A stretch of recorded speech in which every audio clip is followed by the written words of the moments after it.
এই চোরদেরকে আর ক্ষমতা দেখতে চাই না, এই ডাকাতদেরকে আর ক্ষমতা দেখতে চাই না। যারা জনগণের রক্ত নিয়ে বারবার হোলি খেলেছে ওদেরকে আর ক্ষমতা নিতে চাই না। 5ই আগস্টের পরে যারা দখলদারি করেছে, যারা জুলুম করেছে, চাঁদাবাজি করেছে, অন্যায় করেছে, অবিচার করেছে, যারা চাঁদা না দেওয়ার কারণে মানুষের গাড়ি ভাঙচুর করেছে, ওই চাঁদাবাজদেরকে আর ক্ষমতায় দেখতে চাই না, ক্ষমতায় নেব না ইনশাআল্লাহ। এর জন্য আমি জনগণকে ঐক্য হওয়ার জন্য আহ্বান করব। দলগুলি ঐক্য হোক অথবা নাই হোক, যারা ভোটার আছেন আপনারা ঐক্য হন। কিসের উপর ঐক্য হবেন? শুধু এই কথার উপর ঐক্য হন যেই দলের মধ্যে, যেই ব্যক্তির মধ্যে, যেই নেতার মধ্যে চাঁদাবাজ আছে, দুর্নীতিবাজ আছে, জালেম আছে, খুনি আছে, ধর্ষক আছে, ওদের দল করব না, ওদেরকে ভোট দেব না, ওদের মিছিল অংশগ্রহণ করব না, ওদের কাছে যাব না। যাদের মধ্যে নীতি আদর্শ আছে, ইসলাম আছে, আমি তাদের দল করব। তাহলে ইনশাআল্লাহ আজকে আয়োজিত আজকে গণসম্মেলনের সম্মানিত সভাপতি, ইসলামী আন্দোলন বাংলাদেশ কেন্দ্রীয় নায়েব আমির হযরত মাওলানা আব্দুল হক আজাদ সাহেব, কেন্দ্রীয় নেতৃবৃন্দ, সকল স্তরের ইসলাম প্রিয় দেশপ্রেমিক ভাইয়েরা আমার, ইসলামী আন্দোলন বাংলাদেশ কি ও কেন, কি চায় তারা? হাজারো রাজনৈতিক দলের মধ্যে ইসলামী আন্দোলন বাংলাদেশ কেন এসছে, এদের উদ্দেশ্য কি, আদর্শ কি, নীতি কি, এ সম্পর্কে এখানে যারা উপস্থিত আছেন অনেকেই জানেন না। আবার কেউ জানেন না, বিষয়টা এরকম না, অনেকে জানি, অনেকে জানি না। যারা জানি তাদের উচিত, যারা জানে না তাদেরকে জানানো, আর যারা জানি না তাদের উচিত জানা। জানার মধ্যেই কল্যাণ, জানার মধ্যেই মুক্তি। আল ইলমু নূরুন, এলেম আলো। ইসলামী আন্দোলন বাংলাদেশ কি ও কেন সম্পর্কে বিশদ ব্যাখ্যা দেওয়ার সময় আমার নাই। আমি সংক্ষিপ্ত কিছু আলোচনা করব, খুব খেয়ালের সাথে কথা শোনা চাই। ইসলামী আন্দোলন বাংলাদেশ বিশ্বাস করে শুধু দেশ, দল এবং নেতা পরিবর্তনের মাধ্যমে মানুষের শান্তি আসতে পারে না। এ দেশ বারবার পরিবর্তন হয়েছে। ব্রিটিশরা প্রায় 200 বছর শোষণ করেছিল। মুসলমানরা তাদের বিরুদ্ধে আন্দোলন সংগ্রাম করে এ দেশ থেকে তাদেরকে বিদায় করতে বাধ্য করেছে, বিদায় হতে বাধ্য করেছে। ভেবেছিলাম বৈষম্য দূর হবে, ব্রিটিশ এদেশ থেকে গেলেই মানুষ শান্তি পাবে, মুক্তি পাবে। কিন্তু আমরা কি দেখলাম? ব্রিটিশ যাওয়ার পরে পাক ভারত উপমহাদেশের সংখ্যাগরিষ্ঠ জনগণ সংখ্যালঘুদের উপর আক্রমণ, অবিচার, অত্যাচার, জুলুম, নির্যাতনের স্টিম রোলার চালাচ্ছে। মুসলমানরা চিন্তা করছে যদি মুসলমানদের জন্য আলাদা এক ভূখণ্ড করতে পারি, আলাদা এক দেশ করতে পারি, তাহলে মানুষ শান্তি পাবে, মুক্তি পাবে। এই মুসলমানদের আন্দোলনের ভিত্তিতেই 47-এ পাকিস্তান নামীয় একটা দেশ আমরা পেয়েছিলাম।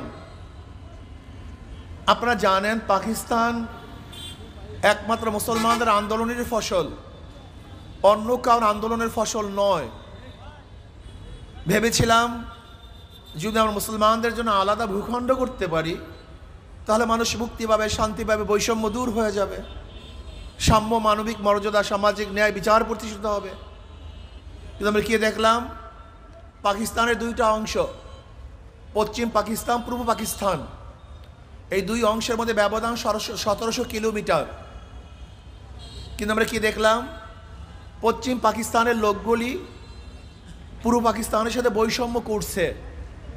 ভেবেছিলাম যদি পশ্চিম পাকিস্তান থেকে আমরা আলাদা হয়ে যাই তাহলে আমরা কি পাবো? শান্তি পাবো, মুক্তি পাবো, বৈষম্য দূর হবে। এর জন্য 71-এর স্লোগান কি ছিল? সাম্য, মানবিক মর্যাদা, সামাজিক ন্যায়, বিচার। এই 3 স্লোগানের ভিত্তিতে দেশকে স্বাধীন করলাম। ভেবেছিলাম কি এবার বৈষম্য দূর হবে। মানুষ মুক্তি পাবে, বাক শক্তির অধিকার ফিরে পাবো। ভাই আপনি ডিস্টার্ব করবেন না, আল্লাহর রাস্তে ডিস্টার্ব, আল্লাহর রাস্তে।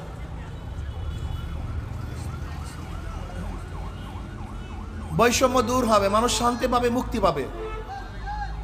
কিন্তু আমি কি দেখলাম, ৭১-এর পর থেকে আজকে ৫৩ বছর পর্যন্ত যারা ক্ষমতায় ছিল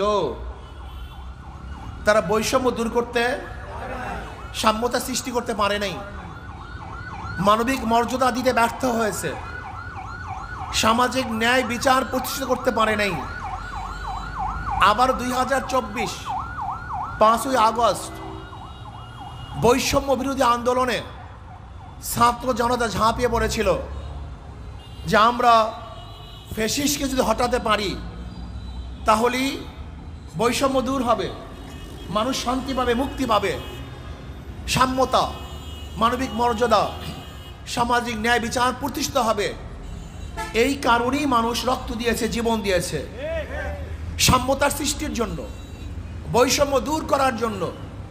আমরাও রাস্তায় ছিলাম, জীবনের মায়া ত্যাগ করে রাস্তায় ঝাঁপিয়ে পড়েছিলাম।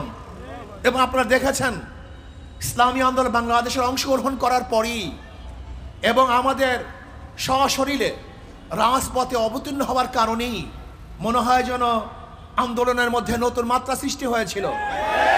সে আগুনের মধ্যে পেট্রোল ঢালা হয়েছিল, ধাউ ধাউ করে আগুন জ্বলেছিল, ফ্যাসিস্ট ভাগতে বাধ্য হয়েছিল।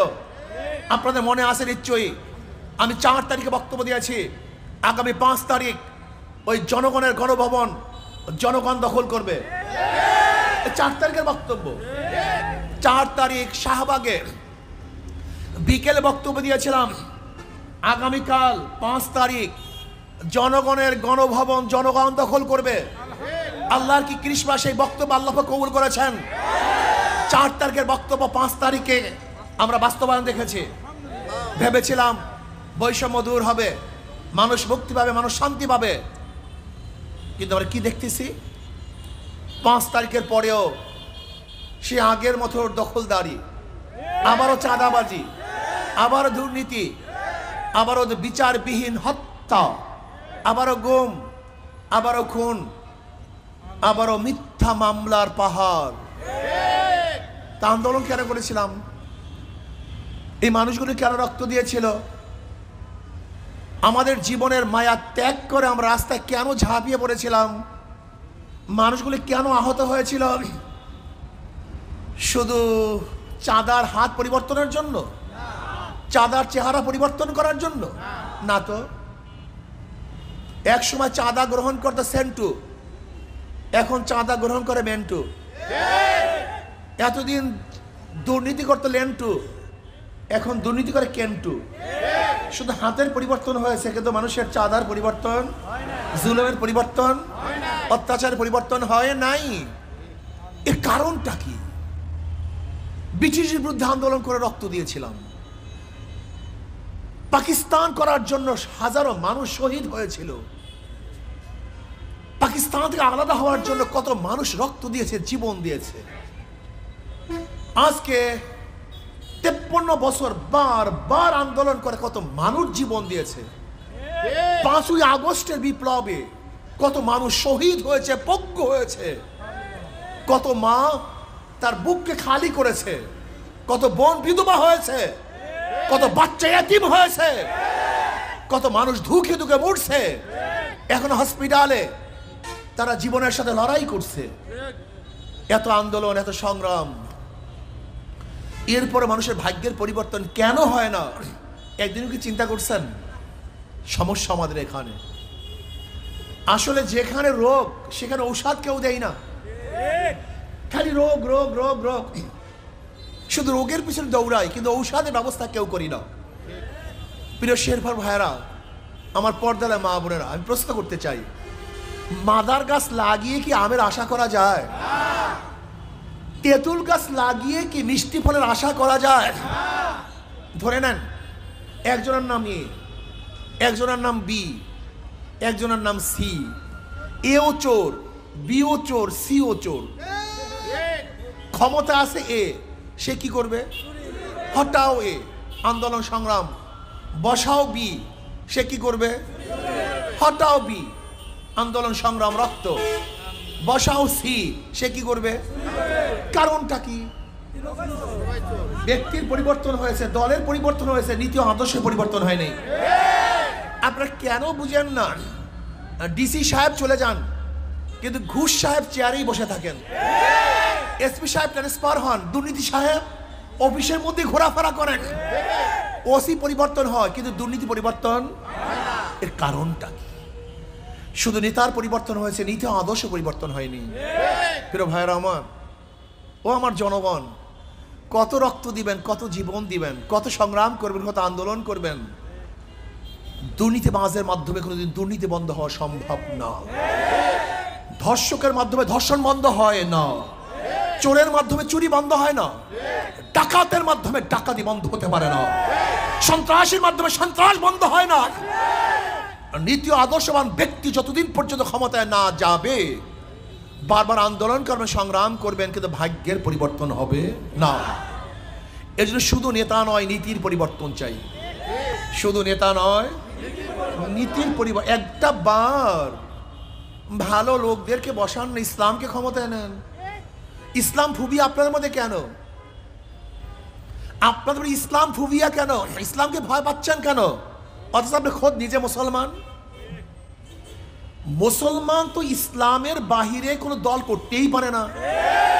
একজন মুসলমান ইসলামের বাহিরে কোনো দল করার সম্ভাবনাই রাখে না। তাহলে কিভাবে? ধরে নেন, আজকে যারা সংসদে গিয়েছে তারা মদের আইন পাশ করছে। কিসের আইন?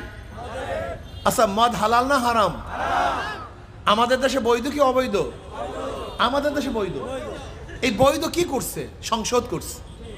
আচ্ছা, সংসদ যে মদের আইন পাশ করছে, সংসদের লোক কে পাঠিয়েছে? কথা বলেন না কেন? কারা ভোট দিয়েছেন? আচ্ছা বলেন তো, এখন সংসদে যারা মদের আইন পাশ করছে, আপনি যদি ভোট না দিতেন তাহলে সংসদে মদের আইন পাশ করতে পারত না। এখন যত মানুষ মদ পান করবে, এর গুনাহ কে নিবে? কথা বলেন তো।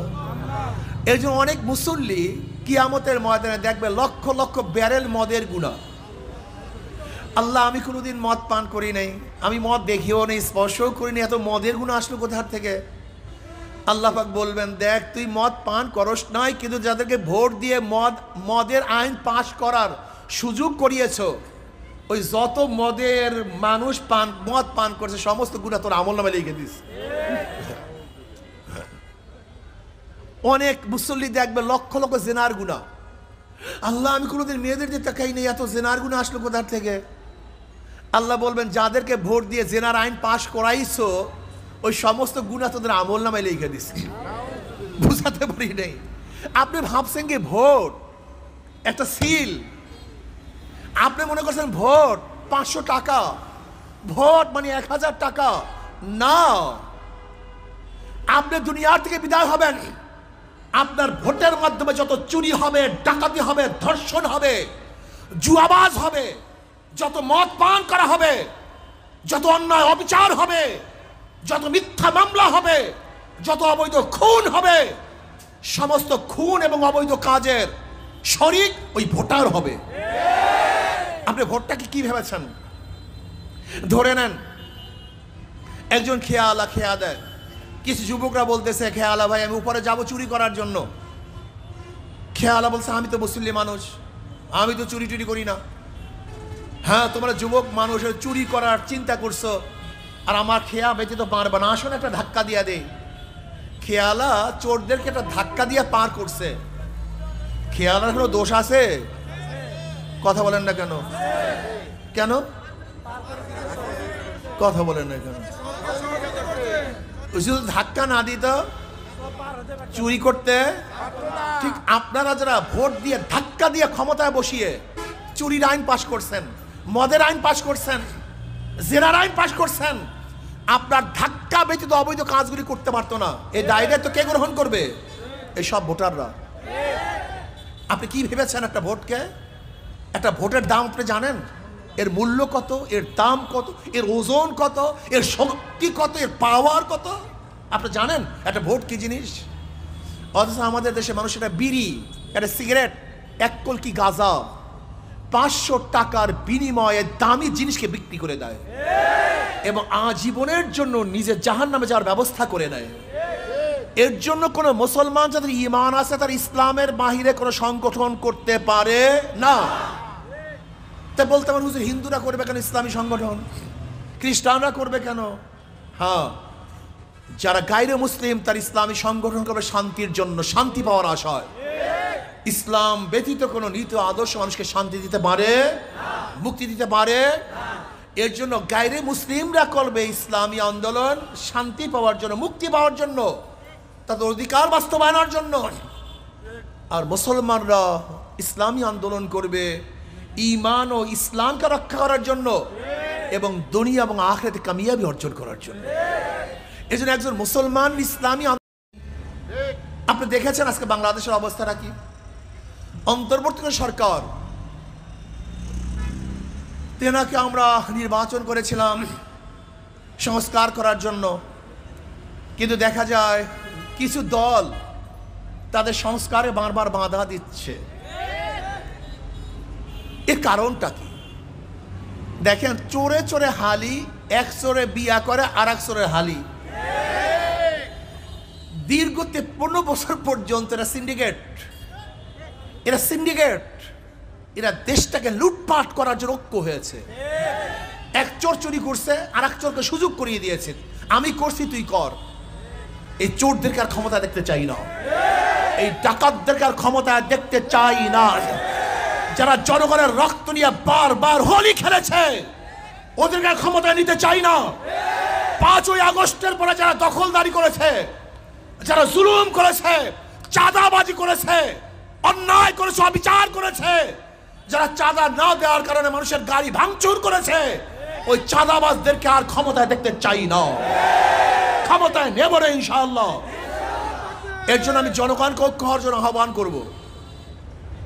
দলগুলি ঐক্য হোক অথবা নাই হোক, যারা ভোটার আছেন আপনারা ঐক্য হন। কিসের উপর ঐক্য হবেন? শুধু এই কথার উপর ঐক্য হন যেই দলের মধ্যে, যেই ব্যক্তির মধ্যে, যেই নেতার মধ্যে চাঁদাবাজ আছে, দুর্নীতিবাজ আছে, জালেম আছে, খুনি আছে, ধর্ষক আছে, ওদের দল করব না, ওদেরকে ভোট দেব না, ওদের মিছিল অংশগ্রহণ করব না, ওদের কাছে যাব না। যাদের মধ্যে নীতি আদর্শ আছে, ইসলাম আছে, আমি তাদের দল করব। তাহলে ইনশাআল্লাহ আজকে হোক কালকে হোক মানুষ শান্তি পাবে, মুক্তি পাবে। আজকে দেখা যায় গরিবরা ইসলামকে পছন্দ করে না, অথচ সবচেয়ে বেশি প্রয়োজন ছিল ইসলামের গরিবদের। কারণ ইসলাম যদি ক্ষমতা আসে তা আগামী 5-10 বছরের মধ্যে সমস্ত গরিবরা দরিদ্র সীমার উপরে চলে যাবে। কিন্তু ইসলামের যত অর্থনীতি, সমস্ত অর্থনীতি গরিবদের জন্য, জাকাত গরিবদের জন্য, ওসর গরিবদের জন্য, মানত গরিবদের জন্য, সদকা গরিবদের জন্য, ফিতরা গরিবদের জন্য। ইসলামের গোটা অর্থনীতি গরিবদের জন্য। অথচ কপাল পোড়া গরিব ইসলামকে গ্রহণ করে না। কাদেরকে গ্রহণ করে? যারা লক্ষ লক্ষ কোটি কোটি টাকা বিদেশে পাচার করেছে, আত্মসাৎ করেছে, যখন তাদেরকে গ্রহণ করে।